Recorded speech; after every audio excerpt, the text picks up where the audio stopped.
Well, thank you so much. It's such a pleasure to be part of the Academic Festival at Teachers College.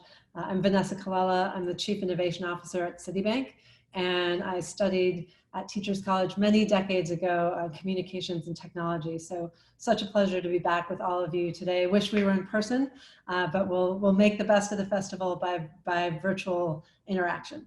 I wanted to talk today about something that I've been thinking a lot about for the past year or two that I think is so pertinent to how we think about education and the tools that we have available to help not only teach our children, but help all of us to make more effective decisions in our life. And that's something that I call artificial enlightenment. And I'll explain where we get to that, but you might imagine that it starts with artificial intelligence and how we've focused for the past many years, really since 1965, trying to think about ways to mimic human intelligence. The thesis of what I want to share today is that I think there's more that we can do than mimic human intelligence. I think we can really augment human intelligence. So I want to take us back a little bit to where did computational tools start? It turns out that to go back to when we had to use tools to understand our world, you've got to go all the way back to Mesopotamia and think about sort of agriculture. Right? When agriculture got too complicated for people to keep in mind, the names of all their animals or the size of all the fields, people invented mathematics to be able to do things like trade and keep track of crops, of livestock. And this was really the beginning of using computational tools to better understand our world.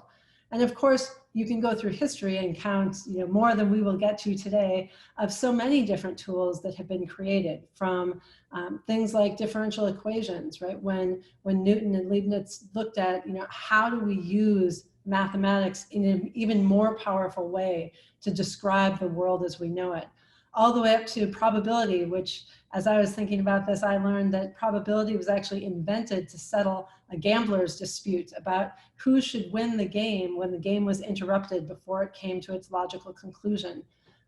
All of these tools have been used throughout history to help humans to make more effective decisions.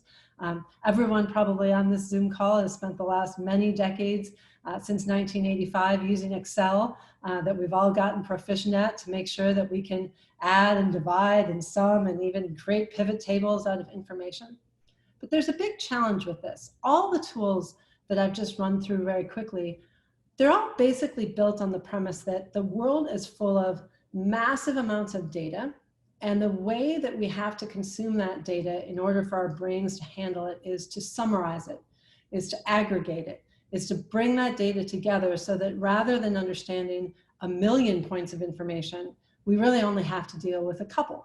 So think of all the data that you're presented with. What's the GDP growth going to be this year? Well, we all know 2020 is a very unusual year, but does GDP growth really give us an idea of how the country that we live in is doing? Not exactly. Think about how many times you've looked at what the unemployment rate is this year. Certainly sitting here on the West Coast of America, we know that job dislocation has been something that we never could have predicted, but unemployment, the aggregate number doesn't really help you, right? It doesn't tell you much about whether you have a job that can feed and care for your family in the place that you live. So every time we aggregate data, we make it easier for us to understand what the information is and more difficult to understand the nuance underneath the information. Right? And so then paradoxically, we have to invent all sorts of other tools to remind ourselves of that nuance. So whether you think of standard deviation to be able to describe how varied were those numbers that got averaged. So you can see how over centuries, the tools that got built up helped us to understand things, but they also in many ways hinder our understanding and make it more difficult for us to make decisions. So enter into this 1965 when the term artificial intelligence was coined, and we started thinking about what would we have to do, what tools would we need to mimic people's intelligence, to mimic how we make decisions. And whether you think we're in an artificial intelligence boom or winter, it seems to ebb and flow, these tools have evolved over time. And if you look at the last 10 years or so, there's been an incredible amount of development of all sorts of computational tools that are really critical and underpin artificial intelligence. So whether you think about things like data storage and manipulation, or you think about the very nature of cloud computing and how much information we can store and access and manipulate, analyze, or you think about the amount of connection that we have, right? How much data is being collected, whether by consumers who are avid subscribers to online streaming and other kinds of information, or you think about the Internet of Things and the fact that every single second of every single day, 127 new devices get added to the internet. It's just an astonishing power both of the kind of information that we're creating and the tools that we have to analyze that information. So that's all great. And it's allowed us to, at least where I live in San Francisco, see all sorts of things like cars driving around with cameras attached to every part of them as they practice autonomous driving, as they're taking in all this information and trying to get the car to make better decisions about whether it should cross the street or not. The reality is, it probably takes us 7 years to teach a car whether or not it can cross the street.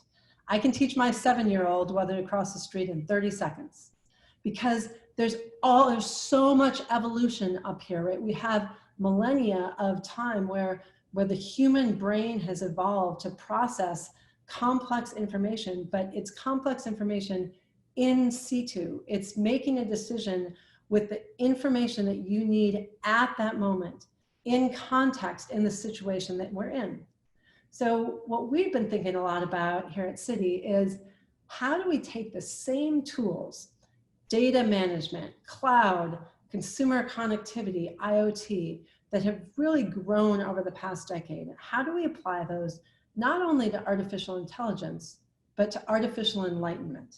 How can we have people get the information that they need in context so that they can make better decisions? And when you start to think about this, it becomes kind of amazing because there's so many different ways that you can apply this. So think about something as simple yet profound as climate change. How do you think about climate change right now? A scientist tells you, gee, the last 3 years have been the hottest years on record in the last 100 years that we've been keeping track. Or, on aggregate, the temperature is going up 0.5 degree to 1 degree every certain period of time. Well, again, just like those unemployment numbers, it's extremely difficult for people to attach to those average bits of information, right? I don't think about what the average temperature has been in California for the 21 years that I've lived here, right? I think about the fact that it's really warm today and it was really cold last week. And that's not because I don't care about climate change. It's because it's the way our brains are wired.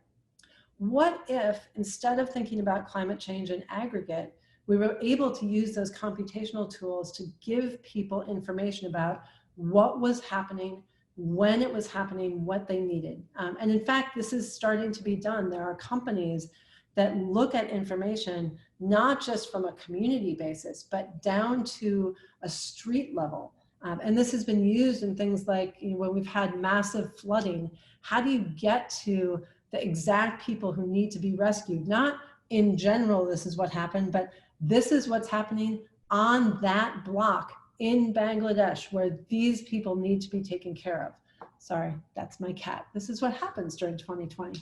And you can think about things also like healthcare, right? How do we use information, not in aggregate, but how do we use it to help people make more effective decisions about their health?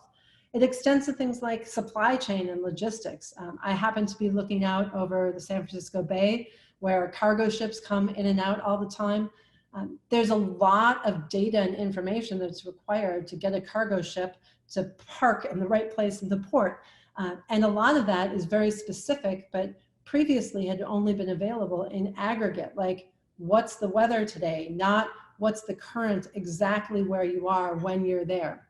So we're starting to see this application of all these technologies to artificial enlightenment, not just, bye Stella, artificial intelligence.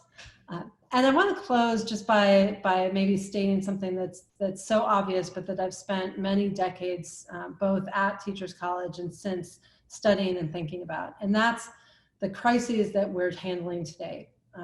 I like to think of it as really three crises. We've got a pandemic, we've got massive economic dislocation, and a racial equity crisis.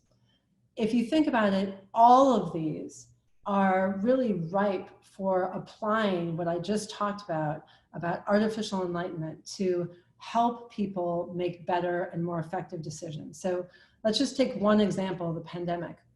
In spite of some really incredible work around the world and in communities here at home as well of lockdowns and mask wearing and social distancing, at this point, the virus has infected at least 39 million people worldwide. 1.1 million people have died. It's very difficult for people to make decisions when things like probability and latency are involved, right? All those tools that we talked about before, they're intellectually helpful, but in your gut, it's very difficult for that to impact your decision making. What if, instead of opening the newspaper every morning to see what the current infection rates were and what the positivity rate, all these terms that none of us really knew even 6 or 9 months ago, what if instead of opening that, you were able to open an app that told you on your block, between where you live and the grocery store, what's the data that you need to know to make decisions about getting from here to there today, right? Would that help you make better decisions that kept you safe, kept your family safe, kept your community safe? That's what we think about when we think about not just artificial intelligence, not just teaching machines to think like us, but artificial enlightenment. How can we teach ourselves to think more effectively? Thanks. I hope this was helpful. If it is, feel free to connect on LinkedIn. We'd love to continue the conversation. Take care.